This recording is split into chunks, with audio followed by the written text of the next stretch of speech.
Sa mainit na kawali, maglagay lang ako ng konting mantika. Isunod ko naman dito yung luya.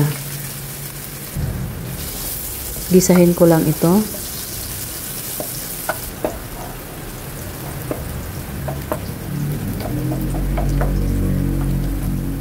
Sunod ko naman dito yung sibuyas.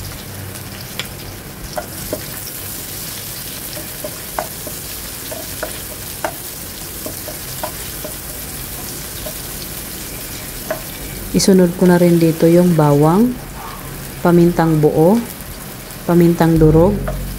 Ayan, pinagsama ko na siya.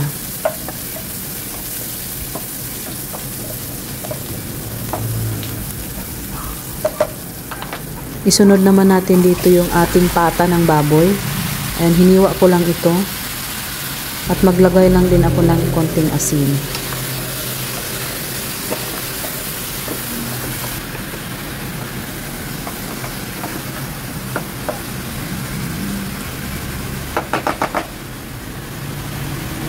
Maglagay lang ako ng konting pampalasa. At takpan ko muna ito. Kapag kumulo na, haluin natin ulit siya para hindi masunog ang ilalim.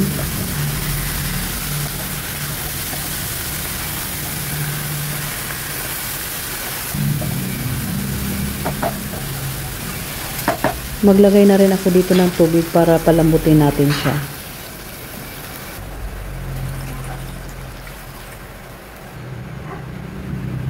Tatakpan lang natin at hayaan nating lumambot ang ating karning baboy. Ayan, at haluin muna natin siya.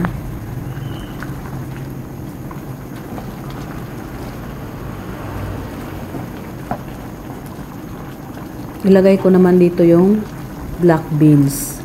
Ayan, hinugasan ko na yung black beans para hindi masyadong alat yung ating patang baboy.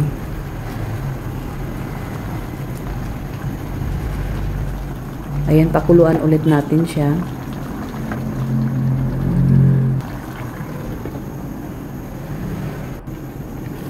Katapos ng ilang minuto, ayan, konti na lang yung sabaw. Dahan-dahan lang yung apoy para hindi masunog yung ating balbakwa na pata ng baboy. Kung bago ka pa lang dito sa aking YouTube channel, huwag mong kalimutan pindutin yung ating bell button para palagi tayong updated sa ating mga napakasimpleng ulam. So, ayan, at napakalambot na. Maglagay lang ako dito ng bell pepper at hindi mawawala ang ating sili. At maglagay rin ako dito ng onion leeks. Ayan, napakasarap at napakabango yung ating ulam.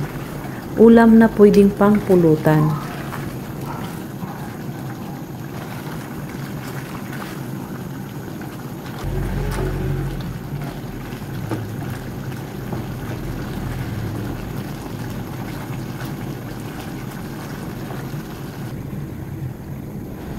Luto na ang ating pork patang balbakwa.